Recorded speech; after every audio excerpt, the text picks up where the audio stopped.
बिस्मिल्लाहिर्रहमानिर्रहीम। अस्सलाम वालेकुम बच्चों।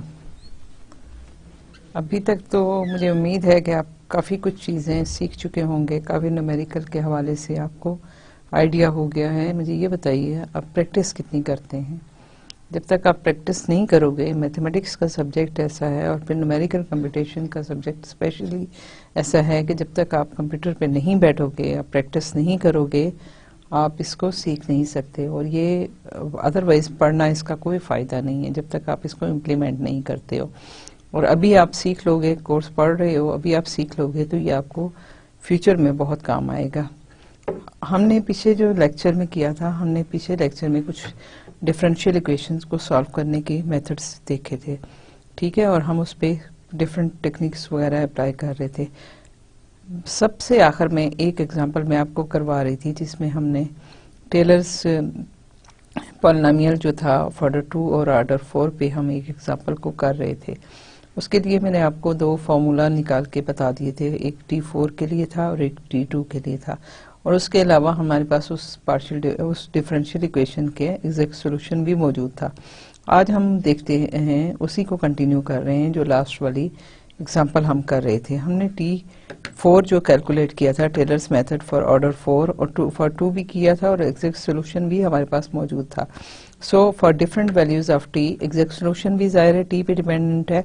आपके जो है टेलर्स मेथड ऑफ ऑर्डर 2 जो है उसमें भी I जो था मौजूद था, और इसी तरह से टेलर मेथड ऑफ ऑर्डर 4 जो है उसमें भी आपके पास I मौजूद है। So for different value of I और for different value of T जो है वो हम इसको कैलकुलेट कर रहे हैं। तो अभी देखिए कि हमने एक इसके हवाले से कोई भी आप सॉफ्टवेयर यूज़ कर सकते हैं, और सॉफ्टवेयर लेकिन आपको समझ आना चाहिए। आप स्टेप बाय स्टेप जब हाथों से नहीं करोगे आपको अंडरस्टैंडिंग नहीं होगी। अब आपने फॉर्मूले निकाल लिया, आपको पता है आपने जस्ट I को रिप्लेस करना है या T को रिप्लेस करना है, तो फिर उस केस में क्या है कि आप कोई भी सॉफ्टवेयर यूज़ कर सकते हो ये टेबल बनाने के लिए। सो मैंने भी मैपल को यूज़ किया, और मैपल को यूज़ करने के बाद मैंने इसको जब कैलकुलेट किया तो मेरे पास क्या आया, मैं जब T की वैल्यू ऑब्वियसली आपके पास इंटरवल था 0 से लेके, जो भी आपने वैल्यू देखनी थी आपने वो लिया और उसमें आपने उसकी पार्टीशनिंग कर दी, और हम टाइम स्टेप जो है वो 0.2 ले रहे हैं। तो आपके पास T0 जो है 0 है, T1 जो है 0.2 है, T2 जो है 0.4 है, T3 जो है 0.3 है, 0.6 है, और इसी तरह से चलता चला जा रहा है। एग्जैक्ट सोल्यूशन भी हम T की इन वैल्यूज के लिए सब्स्टिट्यूट करके निकालेंगे। हम टेलर्स मेथड ऑफ ऑर्डर 2 जो है वो भी इन वैल्यूज के निकालेंगे, और फिर उसका देखेंगे कि एग्जैक्ट्स के साथ उसका कितना एरर इन्वॉल्व है। इसी तरह से Taylor's order method of order 4 जो है वो हम कैलकुलेट करेंगे और उसको हम एग्जैक्ट के साथ मैच करेंगे कि उसकी एरर कितनी आ रही है। सो यहाँ पे हम शुरू करते हैं कि हमारे पास जब T 0 था तो एग्जैक्ट सोल्यूशन हमारे पास जो इनिशियल कंडीशन थी वो मौजूद है। सो हमारे पास एग्जैक्ट सोल्यूशन भी टेलर्स ऑर्डर 2 में भी हमारे पास W0 जो था वो यही 0.5 है, और एरर ऑब्वियसली 0 है क्योंकि ये तो इनिशियल वैल्यू है, हमने कुछ कंप्यूट किया ही नहीं है। इसी तरह से टेलर्स मेथड ऑफ ऑर्डर 4 जो है वो भी, उसकी भी इनिशियल कंडीशन ये है। सो हमारे पास पहली जो है चीज़ वो ये आ गई। अब हमने उसके बाद जब T 0.2 लिया तो हमारे पास एग्जैक्ट जो सोल्यूशन है उसमें जो है T की वैल्यू को 0.2 सब्स्टिट्यूट कीजिए, वहाँ से जो आपके पास वैल्यू आई है वो है 0.8292986। जबकि मैंने जब टेलर्स मेथड ऑफ ऑर्डर 2 में जब वैल्यू सब्स्टिट्यूट की तो हमारे पास जो है वैल्यू आई है 0.83, और उसके साथ बाकी आगे सारे के सारे 0 हैं। सो मैंने ये कैलकुलेट किया और मेरे पास ये वैल्यू आई। दोनों का डिफरेंस देखिए, दोनों का जब डिफरेंस आपने लिया, एब्सोल्यूट वैल्यू डिफरेंस ली, तो आपके पास जो एरर इन्वॉल्व हुई वो है 0.000701 दैट इज 7.014 मल्टीप्लाइड बाई 10⁻⁻⁴। तो आपके पास ये एरर, या 0.7 अगर करें तो 10⁻³ आपके पास आ जाता है, ठीक है। तो आपके पास ऑर्डर जो है वो 10⁻³ की फॉर्म में आया।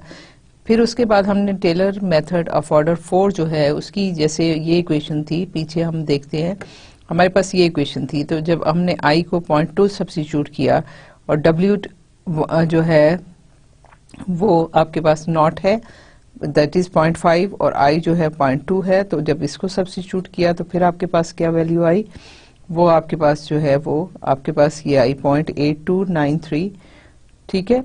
या अब इन दोनों, इसका डिफरेंस एग्जैक्ट के साथ, इसका डिफरेंस जब आप एग्जैक्ट के साथ करेंगे तो आप देखिए कि यहाँ पे 1 2 3 4 5 10⁻⁵ का आपके पास एरर आ रहा है। तो इसका मतलब क्या हुआ कि टेलर मेथड ऑफ ऑर्डर 2 जो है वो उसमें एरर, उसकी वजह से एरर ज्यादा थी। टेलर मेथड ऑफ ऑर्डर 4 जो है उसमें की वजह से एरर कम आई। सो ये आपका मेथड जो है यहाँ पे हमें नजर आ रहा है कि बेहतर मेथड है, सुपीरियर मेथड है, ठीक है। फिर हमने t 0.4 पे किया, क्योंकि हमारे पास इनिशियल वैल्यू है, जो गिवन वैल्यू है हम उससे दूर होते जा रहे हैं, तो दूर होने की वजह से उसके बेस आपके पास वो इनिशियल वैल्यू है, उससे जब दूर होते जाएंगे तो क्या एरर पे कितना फर्क पड़ता है। तो एग्जैक्ट जो सोल्यूशन है वो आपके पास, जब आपने t जो है 0.4 यूज किया तो आपके पास जो है वो एग्जैक्ट सोल्यूशन ये आ गया 1.2140877। जब आपने टेलर्स मेथड ऑफ ऑर्डर 2 में सब्स्टिट्यूट की वैल्यू तो आपके पास क्या आई, अब क्या है, w जो है वो आपके पास यहाँ पे 2 है, ठीक है। w2 में आपके पास जो आप वैल्यू यूज करेंगे वो w1 की भी यूज करेंगे, यहाँ से ये वैल्यू भी आपको यूज करनी है, उसको यूज करें, t की वैल्यू यूज करें, देन यू विल गेट 1.2158, ये आपके पास वैल्यू आ गई। अब इसको देखिए और इसको देखिए, आपके पास क्या है, इनका जब डिफरेंस आपने लिया तो ये आपके पास हो गया, पहले देखें 10⁻³ थी एरर, नजदीक थे जो गिवन वैल्यू थी, तो आपके पास एरर जो थी वो कम थी। जब आप थोड़ा सा और दूर हुए तो उसमें एरर और ज्यादा इन्वॉल्व हो गई, ठीक है। तो आपकी जो एरर है वो 10⁻² की एरर इसमें आ गई। फिर आपने टेलर्स मेथड ऑफ ऑर्डर 4 में जब सब्स्टिट्यूट किया, w1 की वैल्यू सब्स्टिट्यूट की और i2 की वैल्यू सब्स्टिट्यूट की, तो आपके पास ये वैल्यू आई 1.214091। इसका जब आपने डिफरेंस लिया एग्जैक्ट वैल्यू के साथ, तो आपके पास क्या है, अगेन जो है 10⁻⁵ का जो है वो एरर इन्वॉल्व है, बहुत थोड़ी एरर है, ठीक है। तो आप देखिए कि अगेन हमें यही यहाँ से फीलिंग हो रही है कि ये बेहतर मेथड है as compare to of order 2। Method same है लेकिन आपने उसका ऑर्डर बढ़ा दिया था, उसमें नंबर ऑफ टर्म्स इन्वॉल्व कर दी, तो उससे आपकी एरर और कम हो गई। सो आपके पास क्या है कि आपका जो है टेलर मेथड ऑफ ऑर्डर 4 जो है वो सुपीरियर है as compare to Taylor method of order 2 के। यहाँ पे आपकी, लेकिन यहाँ से देखिए कि एरर बहुत कम है, लेकिन थोड़ी सी एरर ज्यादा बढ़ गई क्योंकि आप उससे दूर हो गए, लेकिन जितनी तेजी से यहाँ बढ़ी है वो जो है उस मुकाबले में ये बहुत कम है। फिर आपने t 0.6 ले लिया, जब ये लिया तो आपके पास एग्जैक्ट वैल्यू जो है 1.6489406 है। जब आपने टेलर्स मेथड ऑफ ऑर्डर 2 से कैलकुलेट इसको किया तो ये आपके पास ये वैल्यू आ गई। इसको बचा आप जरूर किसी भी सॉफ्टवेयर से कैलकुलेट कीजिएगा, कम से कम आपको एक जो है कंप्यूटर पे बैठ के कोई काम करना, कोई कैलकुलेशन करनी, कोई टेक्निक सीखनी जो है उसमें भी हेल्प मिलेगी। और आप एक दूसरा ये है कि ये टेबल दोबारा से बनाइए, देखिए कि किस तरह से ये बनता है। फिर आपने इन दोनों की एरर की तो ये 10⁻⁻² की है, बट यहाँ देखिए थोड़ा सा ये डिफरेंस यहाँ पे आ रहा है। फिर उसके टेलर मेथड ऑफ ऑर्डर 2 जब आपने कैलकुलेट किया तो इसमें आपके पास ये वैल्यू आ गई, और इनको जब इनका डिफरेंस आप लेते हो तो अगेन 10⁻⁵ की एरर आई। इस एरर को देखिए और इस एरर को देखिए तो आपको खुद अंदाजा होगा कि कितना सारा डिफरेंस है। ये 10⁻⁵ की है, ये 10⁻² की एरर है। तो आपको कुछ 1-2 पॉइंट्स ज्यादा लेने पड़ते हैं, कैलकुलेट करने पड़ते हैं, लेकिन यह है कि इतना मुश्किल नहीं है, लेकिन आपकी एक्यूरेसी बढ़ गई है। देन आप 0.8 पे आइए तो आपके पास जो एग्जैक्ट वैल्यू है 2.1272295 है, टेलर्स मेथड ऑफ ऑर्डर 2 में आपकी वैल्यू इसकी जो है वो आई है 2.132327 और एरर जो इन्वॉल्व हुई है वो ट्रांसफर -2 की है अगेन, लेकिन ये है कि आपके पास यहाँ पे थोड़ी सी वैल्यू बढ़ गई है। सो एरर जो है वो इसको देखें, अगर order Taylor method of order 2 देखें तो ये एरर थोड़ी बढ़ती चली जा रही है, ठीक है। और टेलर्स मेथड ऑफ ऑर्डर 4 में आप आइए तो आपके पास है 2.1272396 और इन दोनों का अगर आप डिफरेंस देखो तो अब ये एरर जो है ये थोड़ी सी मजीद बड़ी है और अब 10⁻⁴ के उसमें रेंज में आ गई है। लेकिन स्टिल अगर इन दोनों की कंपैरिजन करें तो 10⁻² है और 10⁻⁴ है, स्टिल जो है वो आपका ये मेथड जो है वो सुपीरियर नजर आ रहा है। फिर आपके पास जब T1 हो गया तो आपके पास जो एग्जैक्ट वैल्यू है वो ये आ रही है, टेलर्स मेथड ऑफ ऑर्डर 2 की वैल्यू जो है वो ये आ रही है और अब जो है आपके पास एरर जो है अगेन 10⁻⁻² की तो है, लेकिन ये है कि अगर आप जो पहला नॉन जीरो डिजिट देखें तो आपकी एरर बढ़ रही है। फिर टेलर्स मेथड ऑफ ऑर्डर 4 में आपने कैलकुलेट किया तो उसकी वैल्यू 2.64087444 आई है और इसका अगर हम एरर का कंपैरिजन करें तो अब 10⁻⁴ की रेंज में जो है वो आपके पास जो है वो एरर इन्वॉल्व हो रही है, ठीक है। तो यहाँ पे आपके पास 4 डिजिट्स हैं, 4 0 हैं यहाँ पे ऊपर। जब जो आप दूर होते जाते हो तो आप देखें कि आपकी एरर बढ़ रही है। फिर 1.2 पे आप देखिए 3.17999415 है, ये 3.191348 है। इनका डिफरेंस जो है वो अब 10⁻⁻1 के उसमें आ गया है, 1 0 आपका डेसिमल के बाद बचा है, एरर आपकी बढ़ गई है अगेन। फिर फोर्थ ऑर्डर जो है टेलर्स फोर्थ ऑर्डर मेथड में आपके पास जो है इसकी वैल्यू 3.1799, अभी देखें स्टिल जो है वो आपके पास 4 zeros डेसिमल के बाद मौजूद हैं।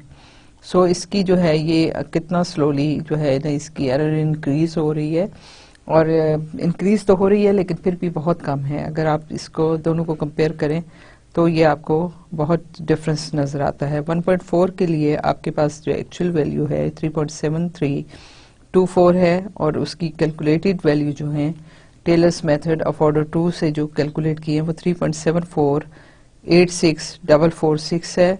इसका डिफरेंस जो है 0.0162446 है, जबकि आप टेलर्स मेथड ऑफ ऑर्डर 4 में आपकी कैलकुलेटेड वैल्यूज हैं 3.732431। तो अगर डिफरेंस लें तो ये अगेन अभी भी आपके पास डेसिमल के बाद 4 zeros एग्जिस्ट कर रही हैं।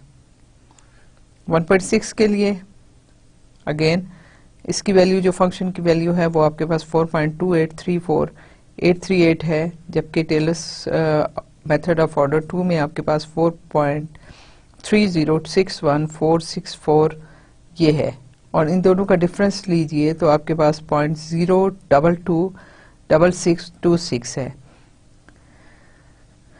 सो यहाँ से नजर आ रहा है कि अब एरर जो है मजीद बढ़ती जा रही है और टेलर्स मेथड ऑफ ऑर्डर 4 जो है उसकी वैल्यू 4.2835285 और यहाँ स्टिल ये अभी तक 10⁻⁻4 पे जो है वो चल रहा है। ये डेसिमल के बाद आपके पास 4 zeros अभी भी मौजूद हैं। एरर बढ़ रही है, नो डाउट एरर बढ़ रही है, लेकिन यहाँ बहुत स्लोली बढ़ रही है as compare to this thing. फिर 1.8 के लिए आपके पास अगेन 0.03112223 आता है। एरर ऑफ ऑर्डर 2 जो है इसमें ये इतनी इन्वॉल्व है, जबकि error Taylor's method of order 4 में जो आपकी एरर है वो स्टिल जो है वो 4 zeros आपके पास डेसिमल के बाद मौजूद हैं। फिर आप 2 पे आ गए जो कि हमारा डोमेन का लास्ट पॉइंट है, तो उसमें आपके पास जो एग्जैक्ट वैल्यू है 5.305472 है, जबकि आपके पास टेलर्स मेथड ऑफ ऑर्डर 2 में 5.34768443 है और एरर जो है वो 0.04222123 है, जो कि हम अगर देखें तो हमारी एरर जो है पहले से तो बढ़ गई है। एक डेसिमल अभी भी 1 0 अभी भी डेसिमल के बाद मौजूद है और जो टेलर्स फोर्थ ऑर्डर मेथड है उसमें हमारे पास जो है फंक्शन की वैल्यू आई है 5.30 रादर 4 टाइम्स 5 4, और इसकी जो एरर है वो अगेन 4 जीरो सभी भी मौजूद हैं लेकिन थोड़ी बढ़ गई है। सो क्या है, हमने कंक्लूड किया है कि जब हम नंबर ऑफ टर्म्स को बढ़ाते हैं हम तो हमारी एरर कम होती है। सो हम कंप्रोमाइज जो है कहीं ना कहीं हमें करना होता है कि अगर हम नंबर ऑफ टर्म्स थोड़ी लेते हैं तो हमें एच पे खेलना पड़ता है, एच को हमें स्मॉल लेना पड़ता है, और अगर हम नंबर ऑफ टर्म्स बढ़ा देते हैं तो हमें फिर जो है वो उस तरह से कैलकुलेशन बढ़ जाती हैं लेकिन स्टेप साइज उतना छोटा नहीं करना पड़ता। तो अगर हमारे पास जो है वो स्टेप साइज हम छोटा करेंगे तो ऑब्वियसली वो बहुत ज़्यादा हमें सीपीयू टाइम की ज़रूरत पड़ेगी, जो कि थोड़ा सा फिजिबल नहीं है। सो हमें नंबर ऑफ टर्म्स जो है अदरवाइज फार्मूले में बढ़ाने चाहिए। सो इसकी जो एनालिसिस है वो हम देखेंगे। उससे पहले मैं आपको कुछ मज़ीद मेथड जो है वो, ये हमने टेलर्स पॉलिनोमियल के साथ प्ले किया और सेकंड ऑर्डर का फार्मूला लिया और फोर्थ ऑर्डर का फार्मूला लिया।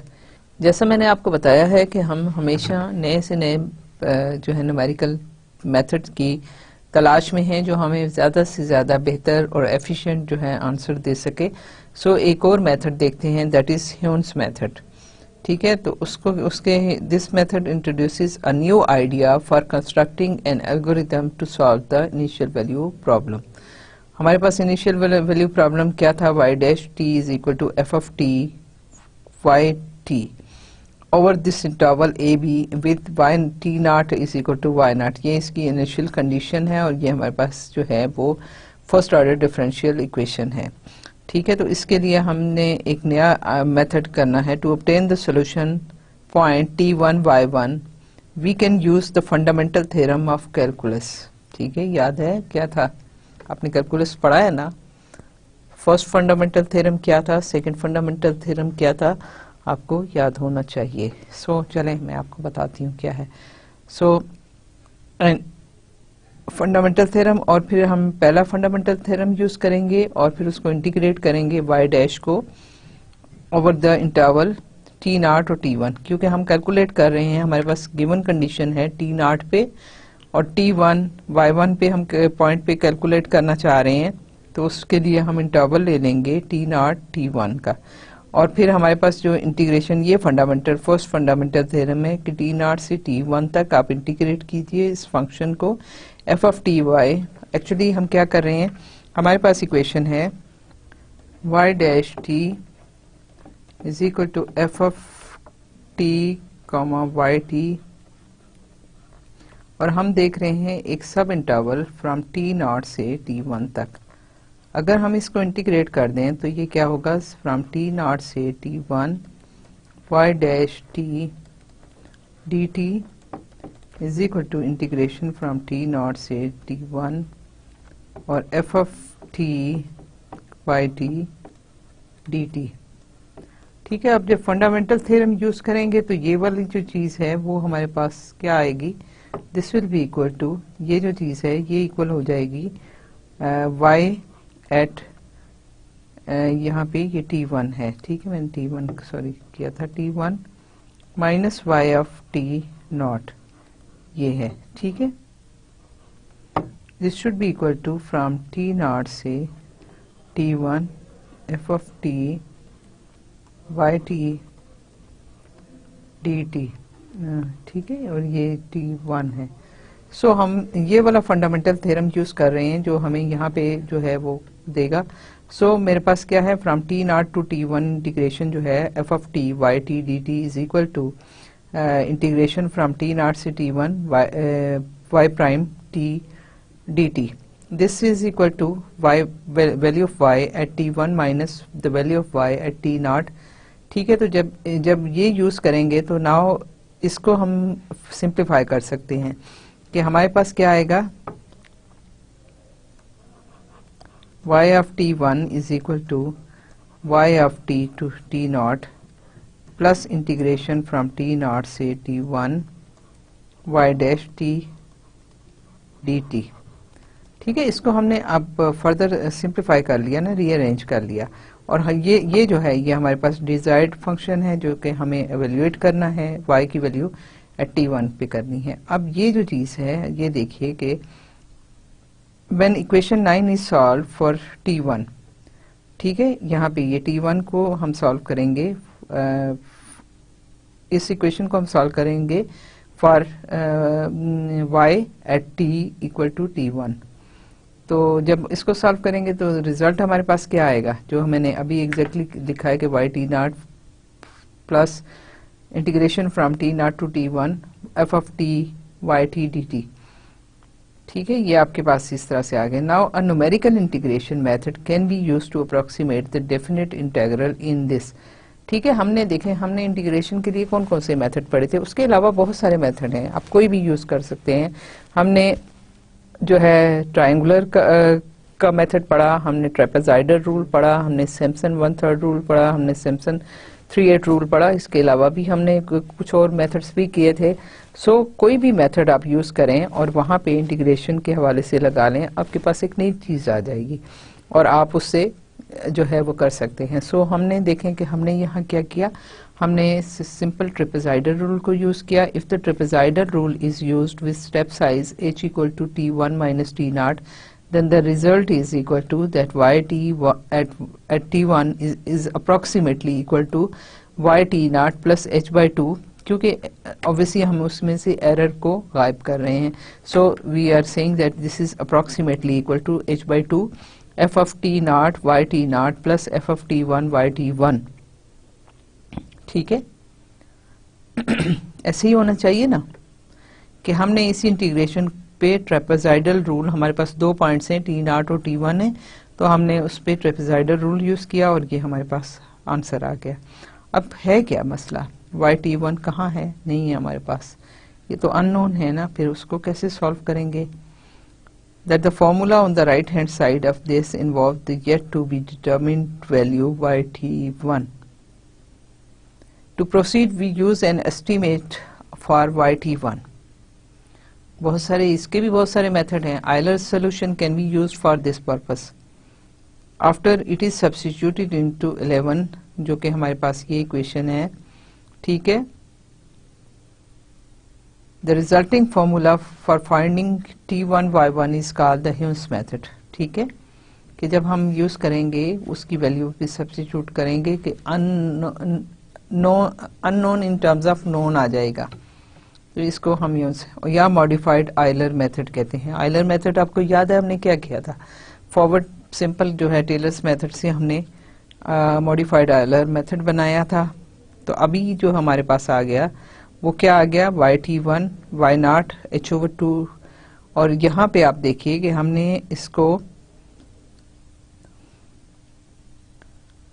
हमारे पास जो है वो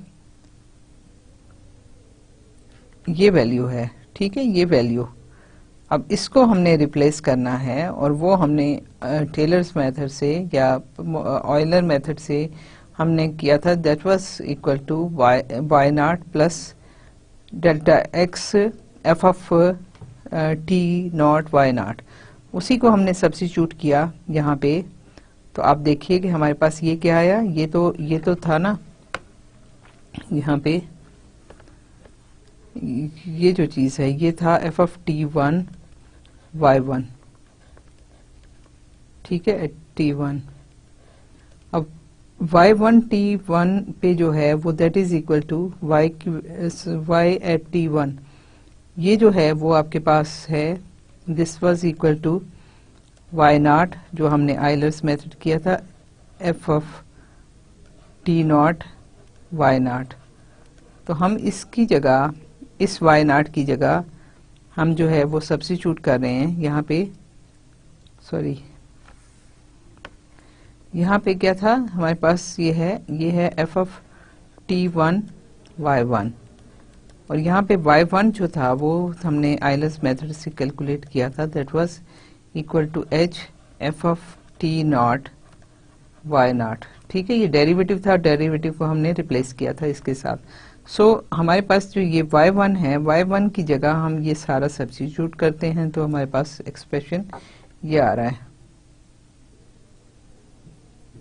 सो this is the Heun's method, हम उसको generalise, the process is repeated and generates a sequence of points and approximates the solution curve y is equal to y of t. At each step Euler's method is used as a predictor. क्या मतलब है predictor का कि पहले हमने यहाँ पे हमारे पास जो पॉइंट था वो अननोन था, हमने पहले उसको प्रिडिक्ट किया, पहले उसको फाइंड आउट किया, फिर उसकी जगह बेसिकली हमें क्या है, हमें yt1 पे चाहिए, ठीक है। तो हमारे पास जो है यहाँ पे yt1 जो है हम उसको यूज कर रहे हैं एज अ मीडियम सोर्स, ठीक है। मीडियम में जो है वो कंट्रीब्यूशन वहां से लेते हैं, लेने के बाद हम जो है वो एक्चुअल जो वैल्यू है yt1 की वो वहां से कैलकुलेट कर रहे हैं। ये यहाँ से ये आइलर्स मेथड से है, लेकिन एक्चुअली जो है वो आपके पास जो है अपडेट हो जाएगी, क्योंकि यहाँ देखें ना, ये तो y एट t1 पे की वैल्यू हमने एक यहाँ सब्स्टिट्यूट की है, लेकिन वो सब्स्टिट्यूट करने के बाद हमारे पास एक नई वैल्यू आ जाएगी, और ये वैल्यू एक्चुअल वैल्यू जो है जो हम ह्यून्स मेथड से कैलकुलेट कर रहे हैं वो ये है। तो हमने एक इंटरमीडिएट जो है ना वो सोर्स ले लिया और उसकी वैल्यू कैलकुलेट करके यहाँ रख दी, क्योंकि हमारे पास अदरवाइज तो अननोन थी वैल्यू। तो इस मेथड को हम ह्यून्स मेथड कहते हैं। और at each step Euler's method is used as a predictor, और प्रिडिक्शन है और प्रिडिक्ट कर किया इस मेथड से, और फिर उसके बाद उसको करेक्ट कर लिया जो नेक्स्ट जो फाइनल फॉर्म है। And then the trapezoidal rule is used to make a correction to obtain the final value. The general step for Heun's method is that, अभी देखें हमारे पास क्या था ये, ठीक है। अब क्या किया, जनरल फॉर्मूला इसके हवाले से बनाया y0 h/2, और ये वैल्यू है। यहाँ से हमने जनरल फॉर्मूला बना लिया कि हमने यहाँ पे जो ये था हमारे पास था f of t y at k+1, ठीक है। yk+1 था, yk+1 की जगह मैंने, क्योंकि ये yk+1 और ये भी yk+1 है, तो उसको थोड़ा सा डिफ्रेंशिएट करने के लिए मैंने उसको डिफरेंट नाम दे दिया, मैंने उसको p कह दिया y के बजाय। अब pk+1 क्या है वो मेरा कैलकुलेट होगा यहाँ से। अगर आप इस तरह नहीं करते हो ना तो गलत तो नहीं है, लेकिन क्या होता है आप कंफ्यूज हो जाते हो, आपको याद ही नहीं रहता कि आपने कौन सा वाला जो है प्रिडिक्टर वैल्यू कैलकुलेट की है या करेक्टर वैल्यू की है। तो इसलिए थोड़ा सा इसको अगर आप डिफ्रेंशिएट कर लोगे तो आपको कंफ्यूजन नहीं होगी, गलती का इम्कान कम हो जाएगा, खत्म हो जाएगा रादर। तो ये pk+1 जो है मैंने जो प्रिडिक्ट करना है उसकी जगह मैंने ये इसको मैंने यहाँ लिख लिया। अब ये मैं आइलर्स मेथड से कैलकुलेट कर रही हूँ। आइलर मेथड से कैलकुलेट करने के बाद जब यहाँ सब्स्टिट्यूट करती हूँ तो ये मॉडिफाई हो जाता है और मेरे पास जो है ये फॉर्मूला इस तरह से बन जाता है। सो ये हमारे पास ह्यून्स मेथड आ गया। अब इसका जो एरर है वो हमने देखना है। एरर फॉर ह्यून्स मेथड क्या है? The error term for the trapezoidal rule used to approximate the integral in equation जो 10 थी हमने यूज किया, ट्रेपेजॉइडल रूल किया, और ट्रेपेजॉइडल रूल में आपके पास एरर कितनी थी? -h³/12 and second derivative of y at xik belonging to the interval which is the maximum value in that interval, ठीक है, सब इंटरवल में। if the only error at each step is that given in 14, if the only error at each step is that given in 14, then after m steps the accumulated error for Hughes method would be summation, ठीक है। आपके हर देखे ना, आपके हर सब interval में एक error involve हो रही है। ये आपके पास है t0, t1, t2 और tn, ठीक है, जो भी है। यहाँ पे इस इंटरवल में जब कैलकुलेट किया तो एक एरर है, इसमें किया तो एक और हो गई, इसमें किया तो एक और हो गई।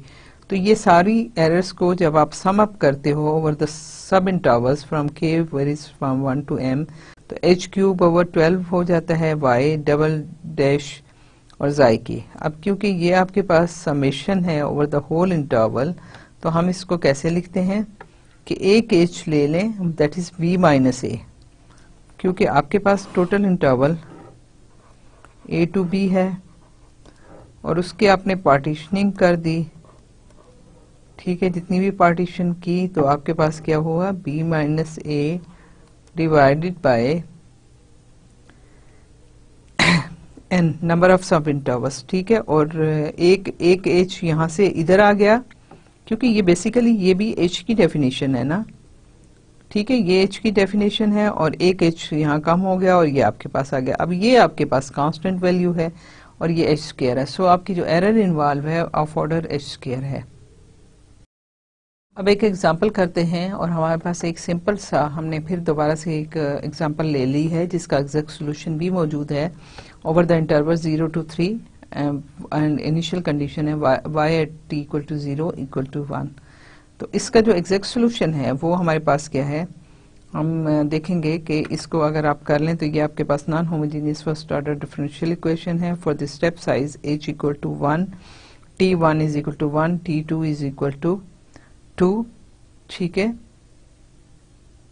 और T3 जो है वो आपके पास 3 आ जाएगा। सो आपके पास जो है वो H1 है तो 1 2 3 आपके पास स्टेप्स हो जाएंगे। Simple calculation is f of t not y not जो है ये f of t not y nought है। This whole thing is equal to, क्योंकि ये फंक्शन जो है वो फॉर्म क्या है, फॉर्म आपके पास आपको पहले पता है ना कि ये है y prime is equal to f of t y of t, ठीक है। तो अब जो है वो हमने क्या किया कि f of t y not जो है वो आपके पास ये है t not y not over 2। तो आप वैल्यू सब्स्टिट्यूट कीजिए, आपके पास क्या है, आपके पास जो है वो t नॉट जो है वो 0 है, y नॉट जो है वो 1 है, तो 0 माइनस 1 डिवाइडेड बाय 2 आपके पास माइनस हाफ आ जाता है। फिर आप उसके बाद क्या है, हमारे पास क्योंकि फॉर्मूला किस तरह से था, हमारे पास फॉर्मूला था कि आपके पास था p k plus 1 is equal to, चले मैं आपको दोबारा से दिखाई देती हूँ ताकि आपको एक आइडिया हो। बैक साइड पे जाइए, ये है p k plus 1 is equal to y k plus h, simple Euler method, ठीक है। और दूसरा जो है वो यहाँ पे आपने p की k की वैल्यू सब्स्टिट्यूट करनी है। सो हम जो है इसको ये कर रहे हैं कि पहले आप उन वैल्यूज को कैलकुलेट कर दीजिए। p1 जो है that is equal to y naught plus h f t not y naught. अब यहाँ पे आपके पास y नॉट जो है वो आपकी जो वैल्यू है ये 1 है और f of t not y not जो है वो ये वाली वैल्यू है और मल्टीप्लाइड बाय h। तो ये आपके पास आ गया y नॉट जो है 1 है और h जो है वो आपने 1 लिया हुआ है और ये माइनस 0.5। तो जब इसको आप ओपन करेंगे तो 1 माइनस 0.5 तो that will become equal to 0.5। P1 की कैलकुलेट हो गई तो FT1 P1 जो है वो हम कैलकुलेट करना चाहते हैं, that is equal to T minus y over 2। तो ये T y की जगह P1 है तो ये आपके पास जो है वो T1 और T1 आपके पास क्या है 1 है, 1 माइनस P1 की वैल्यू यहाँ से आपके पास आ गई है 0.5 डिवाइडेड बाय 2, तो ये आपके पास जो है वो 1/4 आ जाता है। और जब आपने ये कैलकुलेट कर लिया तो अब आप y1 कैलकुलेट कर सकते हैं। y1 is equal to y naught plus h by 2 f of t not y naught plus f of t1 p1। अब यहाँ से देखें आपके पास ये कैलकुलेट भी हो गया, ये कैलकुलेट भी हो गया और ये नोन है।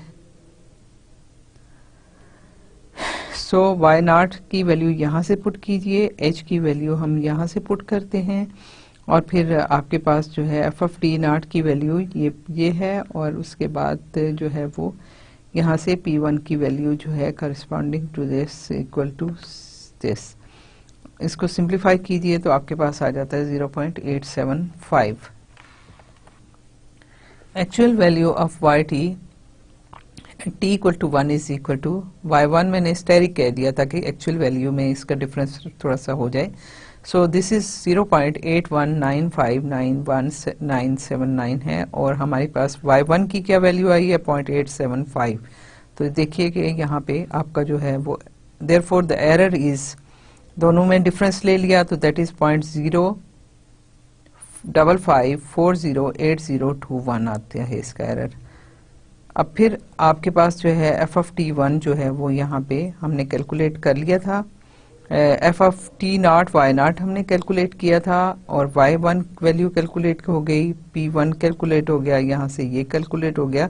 अब हम बड़े आराम से जो है F of Y eight t1 y1 जो है वो कैलकुलेट कर सकते हैं।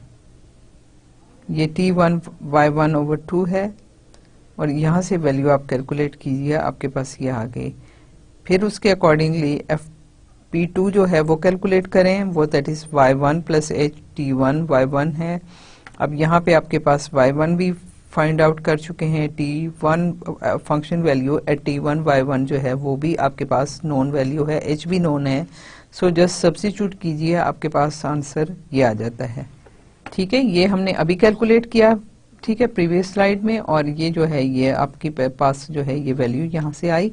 जब सब्स्टिट्यूट किया तो आपके पास P2 आ गया। अब ये भी आपके पास वैल्यू है, P2 की वैल्यू भी है। आप जो है वहां से F एट T2 P2 जो है वो कैलकुलेट कर सकते हैं, T2 P2 over 2। This will give you T2 की वैल्यू जो है वो 2 है, P2 हमने यहाँ अभी कैलकुलेट किया, ये आ गया डिवाइडेड बाय 2। तो यहाँ से आपके पास इसकी वैल्यू जो है, जब आपने डिवाइड किया 2 से, तो आपके पास जो वैल्यू आई है वो 0.53125 आई है। और फिर यहाँ से अब आपके पास P2 भी आ गया, F ऑफ T2 P2 भी आ गया, F ऑफ T1 Y1 भी आ गया। सो हम जो है, और Y1 भी आ चुका है। सो हम Y2 कैलकुलेट करते हैं, वो है Y1 plus H by 2 F of T1 Y1 F of T2 Y2। तो ये हमारे पास जो है वो यहाँ से इसमें वैल्यू सब्स्टिट्यूट कीजिए। देखिए आपके पास y1 भी है, ये f एट t1 y1 भी है, f एट t2 p2 भी है।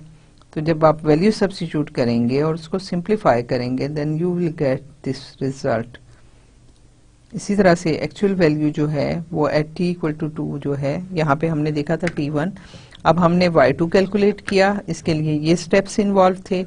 और जब ये हमने किया तो हमारे पास जो है वो वैल्यूज की y स्टेरिक तो जो है वो एक्चुअल वैल्यू है, ठीक है, 1.103638324। और इसकी जो कैलकुलेटेड वैल्यू जो थी, जो अभी हमने कैलकुलेट किया है, वो हमारे पास ये आ गई 1.171875। दोनों का डिफरेंस लीजिए तो आपके पास आता है 0.068236676। सो हमारे पास जो है वो एक्चुअल वैल्यूज। और इसमें आप देखिए यहाँ पे क्या था, यहाँ पे एरर इतनी थी। अब यहाँ एरर जो है वो ज्यादा हो गई, जाहिर हम दूर गए थोड़ा सा। अगेन आप फंक्शन की वैल्यू t2 पे कैलकुलेट कीजिए, y2 पे कीजिए, that is t2 minus y2 over 2। तो जब हमारे पास ये t2 और y2 दोनों आ गए, उनकी वैल्यू सब्स्टिट्यूट कीजिए, आपके पास ये आंसर आता है। ठीक है, ये आप किसी भी उससे कुछ कैलकुलेशंस जो हैं ये मैंने बाय हैंड की हैं, कुछ कैलकुलेशन आप बाय हैंड कीजिए। और फिर जब आप उसके साथ किसी अपने प्रॉब्लम को सॉल्व करके उसको ट्राई करना चाहते हैं तो उसको प्रोग्रामिंग कीजिए। सो आपको बाय हैंड कैलकुलेशंस भी करनी आनी चाहिए और आपको कंप्यूटर पे भी काम करना आना चाहिए। सो हमने T2 y2 यहाँ से कैलकुलेट किया, यहाँ से हम फिर P3 कैलकुलेट करेंगे, that is y2 plus h multiplied by f at T2 y2। तो इसकी जब इन सब की वैल्यू जब हमने सब्स्टिट्यूट की, y2 की वैल्यू हमने कैलकुलेट कर ली, हमने f2 T2 की वैल्यू जो है वो भी अभी देखिए ये है, हमने कैलकुलेट कर ली है। जब इसको सिंप्लीफाई करेंगे तो हमारे पास जो है आंसर 1.5859375 आता है, P3 की वैल्यू है। उसके बाद हमने T3 P3 की वैल्यू जो है वो फाइंड आउट करनी है। उसकी क्या होगी, T3 minus P3 divided by 2। और उनकी वैल्यू जो है वो T3 आपके पास 3 हो गया, P3 है आपके पास यहाँ से ये वैल्यू आ गई, और डिवाइडेड बाय 2 आपके पास जो है वो ये वैल्यू इस तरह से आती है। इसको सिंप्लीफाई कीजिए तो आपके पास आता है 0.70703125। Therefore y3 is equal to y2 plus h by 2 f of T2 y2 plus f of 3 T3। इनमें वैल्यू आप सारी वैल्यू आपके पास आ गई, ये भी वैल्यू है आपके पास, ये भी वैल्यू है, ये भी वैल्यू आपके पास मौजूद है। सो जस्ट सब्स्टिट्यूट कीजिए, आपके पास y2 ये है, h/2 जो है वो आपके पास ये आ जाता है, और ft/y2 जो है वो अभी आपके पास ये ऊपर मौजूद है, और ये आपके पास जो है यहाँ से p3 जो है अभी कैलकुलेट किया ये मौजूद है। सो सब्स्टिट्यूट कीजिए, देन आपके पास जो है वो टोटल आंसर ये आता है 1.732421.875 इक्वल टू y3। अब एक्चुअल वैल्यू आपके पास जो है y3 इक्वल टू 3 पे क्या कैलकुलेट हो रही है, एक्सपोनेंशियल फंक्शन है वो जो है वो आपके पास है 1.66939048। सो जो एरर है वो आपने एक्चुअल वैल्यू से कंप्यूटेड वैल्यू को का डिफरेंस ले लिया। सो यू गेट 0.06303139 आपका ये एरर इतना आ गया। इसी तरीके से हम जो है वो और वैल्यूज भी कैलकुलेट कर सकते हैं। ये तो मैंने आपको कैलकुलेट करके बताई h इक्वल टू 1 पे।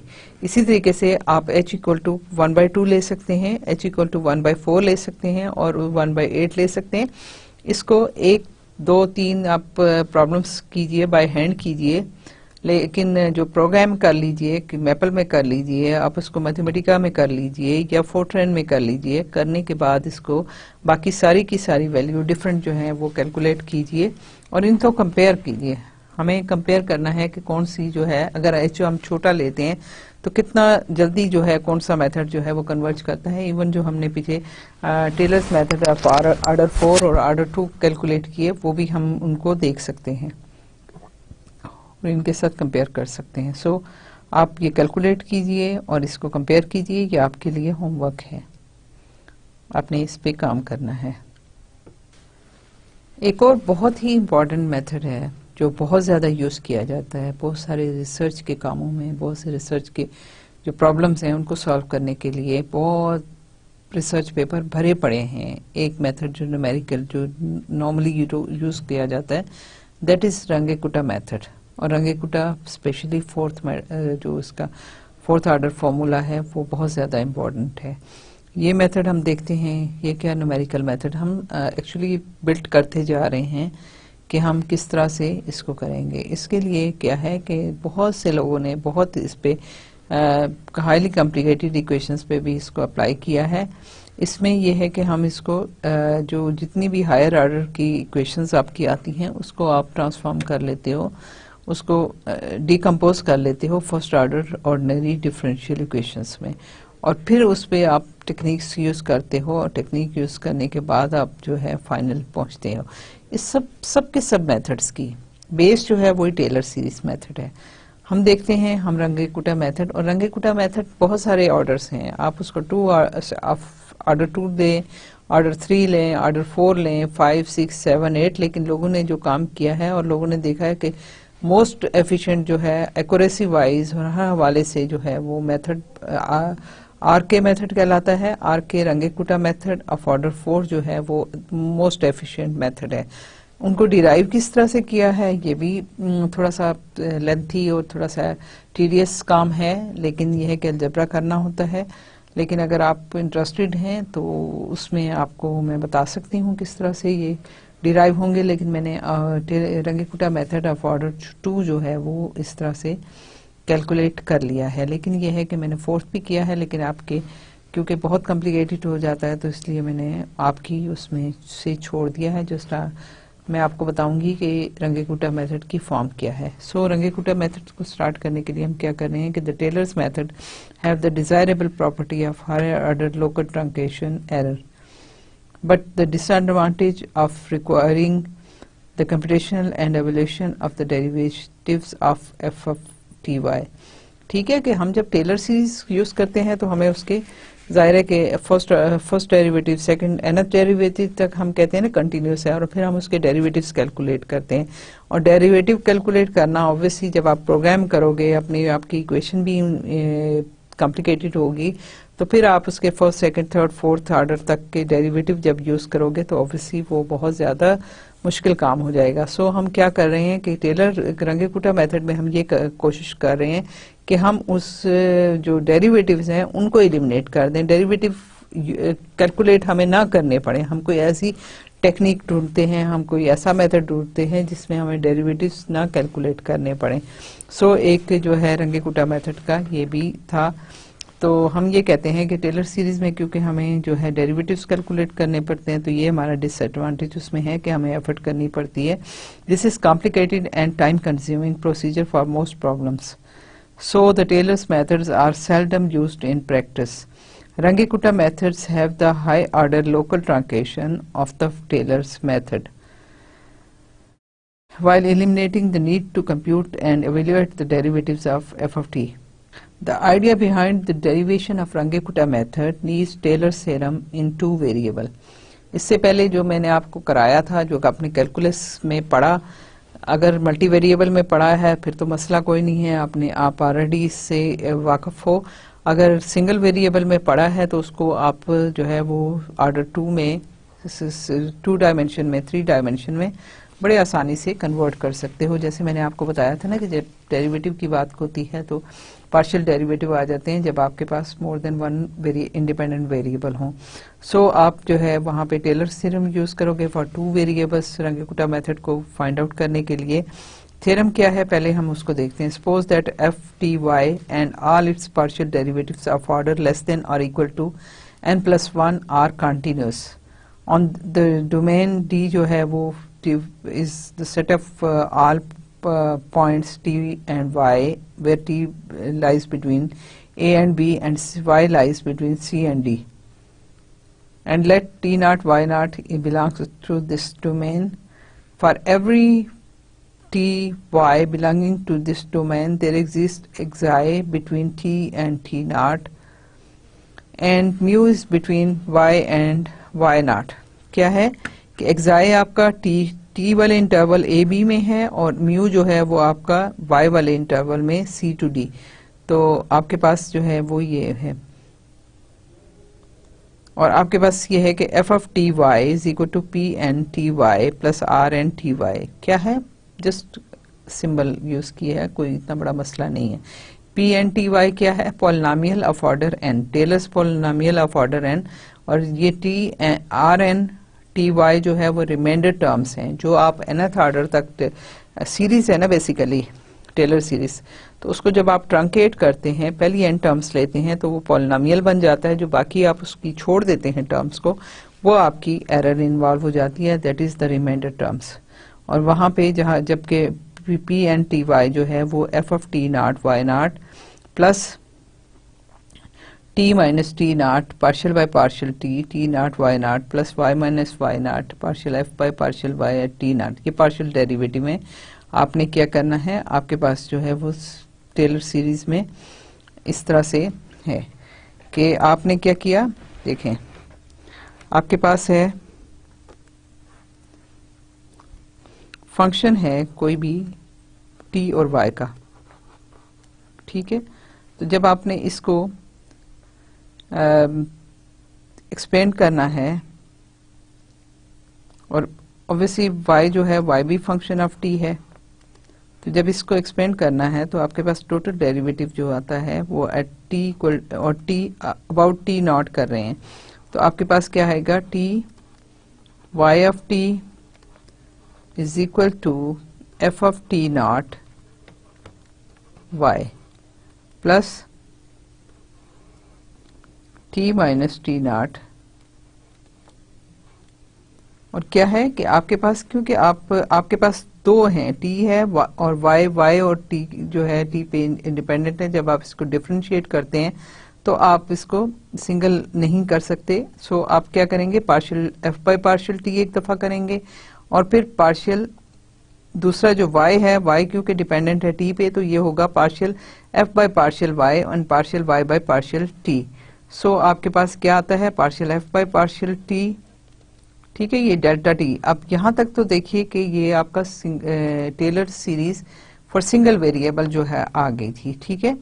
लेकिन और ये आपके पास कहाँ पे है, t नॉट और y नॉट पे, और ये जो दूसरा वाला टर्म है वो क्या है, आपके पास y माइनस y नॉट हो जाएगा, और यहाँ पे भी आप y नॉट लिखिए, ये आपके पास ये हो गया, और partial f by partial y at t naught और y नॉट, ठीक है. ये आपने फर्स्ट डेरिवेटिव ले लिया, ये टोटल डिफरेंशियल है विद रिस्पेक्ट टू. इसी तरह से अगर आप आगे चलें तो आपके पास क्या है, z t minus T naught whole square divided by 2 factorial partial 2f by partial t2 t not y naught plus partial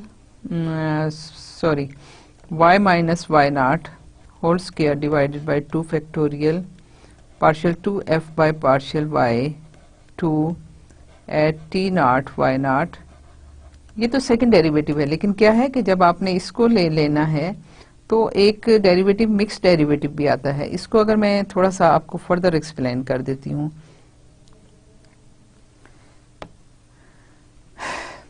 हमारे पास हम क्या कर रहे हैं कि हम जो है डेरिवेटिव ले रहे हैं कि आपके पास जो है एफ ऑफ टी, ठीक है, y जो है वो हमारे पास, इसको एक्सपेंड करते हैं टेलर सीरीज से about t not y naught पे, ठीक है। तो ये क्या हो जाएगा, this will become equal to, पहले इसको विद रिस्पेक्ट टू t करें, y again function of t है, तो ये क्या होगा t minus T naught partial f by partial t at point t not y naught, ठीक है, प्लस क्योंकि आप देखिए कि y भी तो फंक्शन ऑफ t है ना, तो यहाँ पे आपने पार्शियल बाय पार्शियल t किया तो दूसरा क्या होगा y माइनस y नॉट, और यहाँ पे partial f by partial y at t not y naught, क्योंकि हम इसको एक्सपेंड कर रहे हैं और हमारे पास जो है ये चीज़ इस तरह से आ गई, ठीक है। और उसके बाद जब हम आगे चलेंगे तो फिर हमने क्या करना है, हमने सेकंड डेरिवेटिव में हमने इसको देखना है,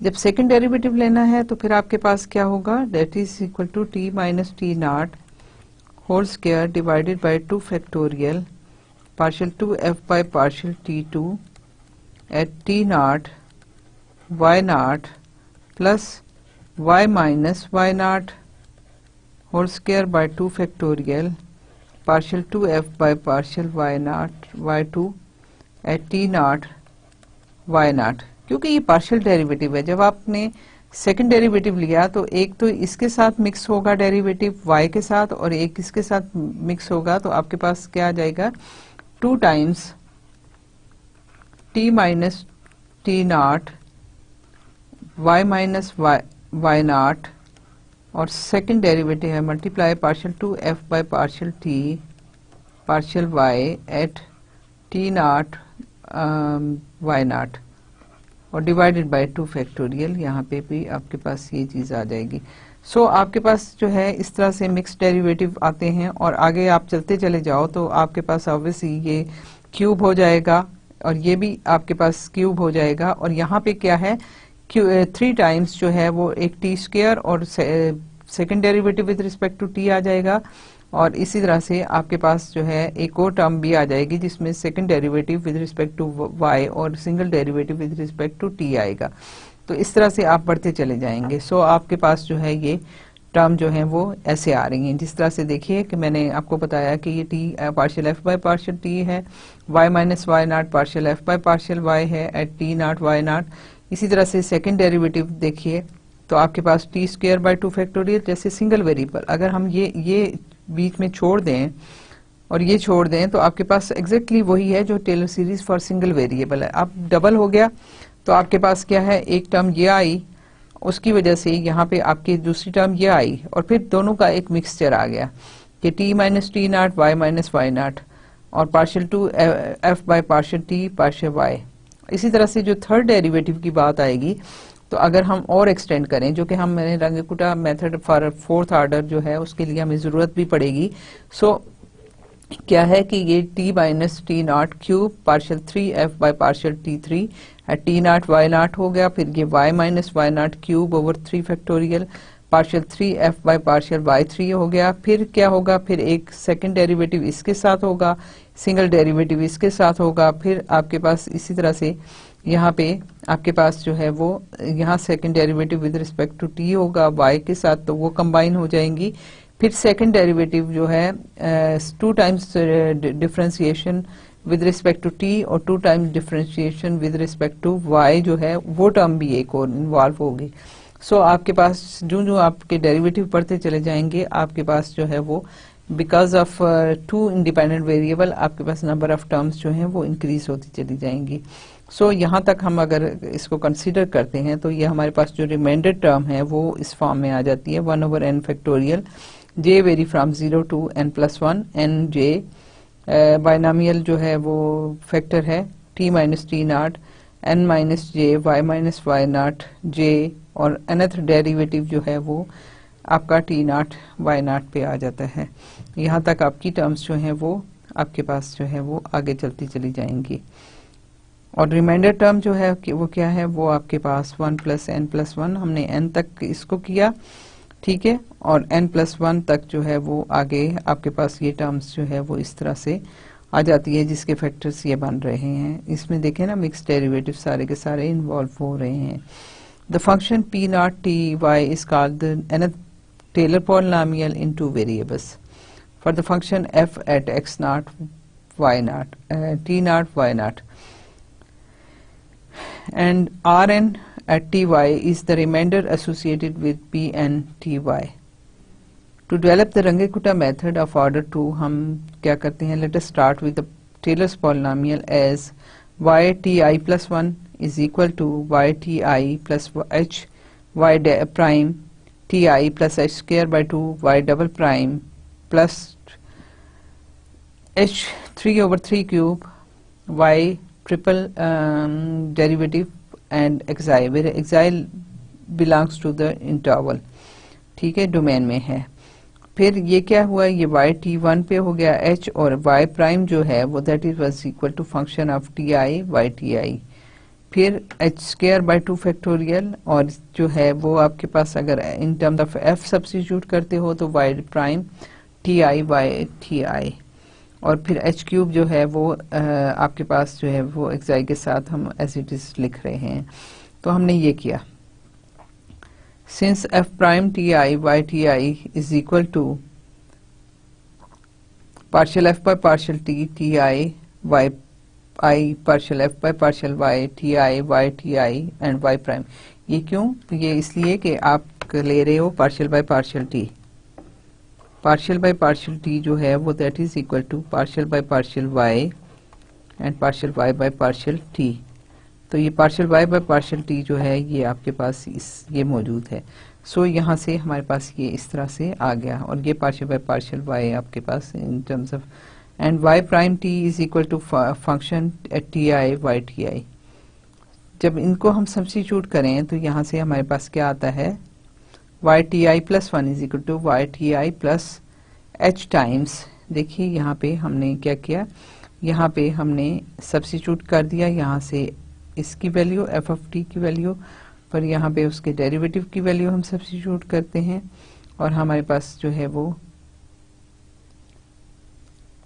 h f ऑफ ti, ठीक है, partial by partial to f of ti ये हो गया plus h by 2 partial f by partial this thing. तो हमारे पास कहाँ से आया कि हमने इसको यहाँ ये देखिए ये सब्स्टिट्यूट किया, ये दो तो एज इट इज रहे, ये जो डेरिवेटिव है ये डेरिवेटिव हमारे पास ये यहाँ से हमने सब्स्टिट्यूट किया। इसी तरह से जो नेक्स्ट है वो उसको एज इट इज रहने दें क्योंकि इसमें हम एरर की बात कर रहे हैं, रंगे-कुट्टा मेथड ऑफ ऑर्डर 2 हम निकाल रहे हैं, इससे हम हायर ऑर्डर पे नहीं जाएंगे। लेकिन जब हम रंगे-कुट्टा मेथड ऑफ ऑर्डर 4 या 3 कैलकुलेट करेंगे तो हमें आगे जाने की जरूरत पेश आएगी। सो हमने यहाँ तक ये किया तो हमने इसकी जगह पे ये सब्स्टिट्यूट कर दिया। तो आप देखिए कि आपके पास ये वैल्यू आ गई, एक ये आ गई और फिर h स्क्वायर था तो मैंने एक h कॉमन ले लिया तो आपके पास ये डेरिवेटिव आ गया plus h square by 2 partial f by partial y और ये आपके पास ये डेरिवेटिव आ गया, ठीक है। और ये आपके पास उससे हायर ऑर्डर टर्म मैंने कहा था जो कि ऐसे ही रहने देंगे। अब आपके पास क्या है, ये तो हमारे पास y की वैल्यू आ गई एट ti प्लस 1 पे। अब हम ये करते हैं क्योंकि इसमें हमारे पास देखिए फंक्शन है f at ti y ti पे, हम एक्सपेंड करते हैं function f at t i plus alpha y i plus beta. ठीक है, ये टी आई और वाई आई पे, y at time t i पे जो वाई आई मैंने लिखा है, अब इसको हम टेलर सीरीज में एक्सपेंड करते हैं और इनको हम कंपेयर करेंगे कि in Taylor series one about this thing this gives, इसको हमने एक कांस्टेंट से भी मल्टीप्लाई कर दिया ताकि जो हमारे पास यहाँ अगर कोई वैल्यू कांस्टेंट में आ रही है तो हम उसके साथ उसको कंपेयर कर सकें। सो हमारे पास, क्योंकि ये देखें ना, यहाँ पे आपके पास h/2 है और फंक्शन की वैल्यू है, यहाँ h है, यहाँ पे इसी तरह से सबके साथ है, तो हम उसको इसलिए a को रख रहे हैं ताकि हमें ये they are need to be determined, अभी उनको हमें फाइंड आउट करना है, a1 को फाइंड आउट करना है, अल्फा को फाइंड आउट करना है, बीटा को फाइंड आउट करना है। जब हम इनके साथ कंपेयर करेंगे तो हमारे पास ये वैल्यूज आएंगी, तो हम उससे जो है वो अपना नया मेथड जो है वो डेवलप करेंगे। So a1 f at t i plus alpha y i plus beta पे इज अप्रोक्सीमेटली इक्वल टू, इसको हमने क्या किया, जस्ट टेलर सीरीज से एक्सपेंड किया, तो ये आ गया a1 f t i y t i plus a1 और एल्फा। ठीक है, ये इसका इंक्रीमेंट है, ये a1 तो यहाँ से सबके साथ आ रहा है क्योंकि बाहर मल्टीप्लाई हो रहा है, अल्फा इसका इंक्रीमेंट है, so alpha partial f by partial t t i y t i, और फिर दूसरा जो है इसका वो आपके पास बीटा है और a1 तो यहीं से आ रहा है, beta partial f by partial y t i y t i. जब इनको देखिए,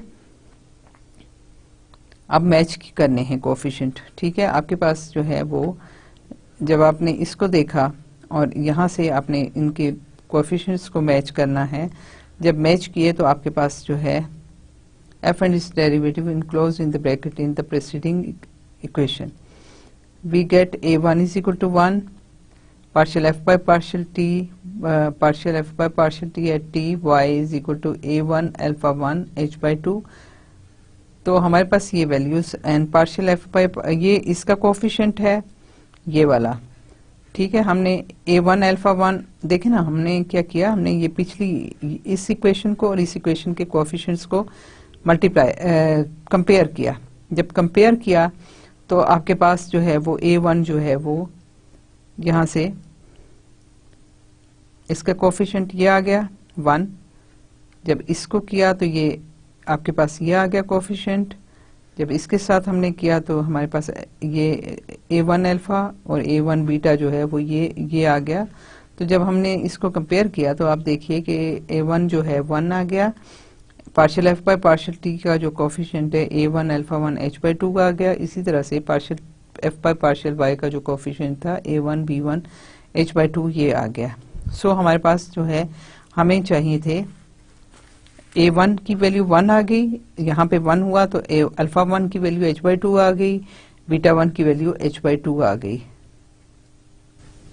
सॉरी, ये जो है ना यहाँ पे ये इसमें ये गलत टाइप हो गया है, ये नहीं होना चाहिए था, या शायद है, एक मिनट मुझे देखने दीजिए। हाँ सही है, क्योंकि यहाँ पे आपके पास देखें ना टी आई ये मल्टीप्लाई हो रहा है, ये मल्टीप्लाई हो रहा है, बिल्कुल ये है, ये हमारे पास ये वैल्यू आ गई। ठीक है, the parameters a1 alpha 1 and beta 1 they are uniquely determined to be a1 is equal to 1, alpha 1 is equal to h by 2 and beta 1 is equal to h by 2 f of t y। सो हम जो है यहाँ पे substitute करते हैं इनकी values. ठीक है, हम जब इसकी वैल्यू सब्स्टिट्यूट करेंगे तो हमारे पास क्या आएगा, by t1 h t1 plus h by 2। ठीक है, हमारे पास जो था a1 की वैल्यू 1 आ गई तो उधर h तो मौजूद है, और अल्फा 1 की वैल्यू h बाई 2 है, और अल्फा 2 बीटा 1 की value h by 2 f of T I by T I है। सो हमने वहां पे सब्स्टिट्यूट किया और हमारे पास जो है वो ये फॉर्मूला एक नया आ गया है। This is Runge Kutta method. The error introduced by replacing the terms in Taylor method with this its approximation has the same order as the error term for the method. ठीक है, The Rangikuta method produced in this way is called the midpoint method। ठीक है, ये आपके रंगीकुटा method of order 2 भी है, इसको mid point method भी कहते हैं। is the second order method. As a consequence, the local error of the method is proportional to h cube. So of order 3 जो है वो इसका error है, and the global error is proportional to h square. जैसे मैंने आपको पहले बताया था ना कि एक h को अलग कर लें और वो b minus a divided by number of grades, number of intervals हो जाएगा, वो कांस्टेंट है वैल्यू, और बाकी जो है वो h आपको जितना भी आप यूज करें तो ग्लोबल एरर आपके पास उस तरह से आ जाती है. सो हमारे पास जो मिड पॉइंट मेथड है वो उसको अगर हम कहें तो हमारे पास ये इनिशियल कंडीशन है w naught is equal to, ये w मैंने बेसिकली y की इन टर्म्स ऑफ y जो है इसको जस्ट वो इस तरह से शो कर दिया है ताकि आप इसको डिफरेंशिएट कर सको. w at i plus 1 is equal to wi plus ये हो गया, ठीक है, y i h multiplied by function at ti plus h by 2 wi plus h by 2 f of ti wi.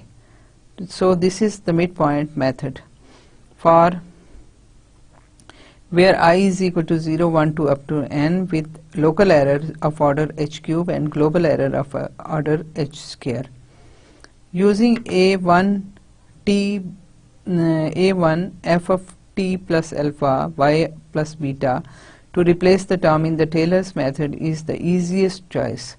ठीक है कि हमने ये यूज किया और हमने वहां से अल्फा और बीटा और a1 की वैल्यूज कंपैरिजन से कैलकुलेट कर ली और हमने यूज कर लिया. लेकिन ये कोई इतना एक ही तरीका नहीं है, आप बहुत सारे तरीके यूज कर सकते हैं. आपके जहन में ये सवाल आ सकता है कि क्यों ये मैंने यूज किया, तो आप कोई और ऑप्शन भी अप्लाई कर सकते हैं. ये ऑप्शन अप्लाई की गई रंगे कुटा मेथड को डिराइव करने के लिए, लेकिन इसमें बहुत सारी चॉइसेस हैं जो आप यूज करेंगे और कर सकते हैं. सो easiest choice, but it is not the only one. If we instead use a term of that form a1 f of t y plus a2 f of t plus alpha plus yt plus f of t y plus beta f of t y, the extra parameter in this formula provides an infinite number of second order Runge-Kutta formulas. ठीक है कि हमने ये choice की तो हमारे पास ये फॉर्मूला आया, लेकिन अगर हम चॉइस अपनी चेंज कर देते तो हमारे पास और बहुत सी जो है वो डिफरेंट टाइप के फॉर्मूलाज आते हैं, and they are known as second order Runge Kutta formula, क्योंकि हमने टेलर सीरीज ऑफ 2 वेरिएबल जो है सिर्फ 2 टर्म्स जो है वो कंसीडर की हैं, ज्यादा उससे नहीं की. When a is equal to a1 is equal to a2 is equal to half and alpha equal to beta is equal to h, we have the modified Euler's method. जो हमने पहले कैलकुलेट किया ना वो इसी तरीके से w naught is equal to alpha, w1 is equal to wi plus 1 is equal to wi plus h by 2 f of ti wi plus f of ti plus 1 wi plus h f of ti wi. ये आपके पास जो है ये formula आ गया. यहाँ पे ये plus का साइन डबल जो है ये गलती है, टाइपो एरर आ गई है, और ये आई वेरी कर रहा है from 0 1 2 up to n-1 with local error of order h cube and global error of order h square. Higher order Taylor formulas can be converted into Runge-Kutta techniques in a similar way. जैसे मैंने आपसे कहा ना कि आप और terms आप add करते चले जाओ तो आपके पास और जो है Runge-Kutta method of order 3, order 4, order 5, order 6 इस तरह से बढ़ता चला जाता है. लेकिन ये है कि इसकी कैलकुलेशन बहुत टेडियस है, क्योंकि आप उसको 2 वेरिएबल में कर रहे हैं ना, तो हमने अभी देखा कि अगर हम ये करते हैं तो वो और ज्यादा कॉम्प्लिकेटेड हो जाता है, but the algebra becomes tedious. The most common Runge-Kutta method is of order 4 and is obtained by expanding an expression that involves only 4 function evaluations. Deriving this expression requires solving a system of equations involving 12 unknowns. अभी तो हमारे पास कितने थे unknowns? 3 थे, अभी 12 हो जाएंगे. Once the algebra has been performed, the method has the following simple representation. Runge-Kutta method of order 4. इसको अगर आप चाहें तो डिराइव कर सकते हैं, क्योंकि आप न्यूमेरिकल करना चाहते हो तो इसकी डेरिवेशन जो है आपको समझ तो आनी चाहिए डेफिनेटली, लेकिन ये है कि वो बहुत टीडियस है तो मैंने यहाँ पे उसको रहने दिया है, मैंने उसको शामिल नहीं किया. तो हम अपने नेक्स्ट लेक्चर में इंशाल्लाह ताला इस मेथड को देखेंगे और इस मेथड को करेंगे. तो आज तक का लेक्चर जो है मैं यहीं पे ख़त्म करती हूँ। तो इंशाल्लाह ताला हम जो है नेक्स्ट लेक्चर को जो है वो ये इससे आगे कुछ मेथड्स मज़ीद जो है उसको देखेंगे। सो आज तक के लिए अल्लाह हाफिज़।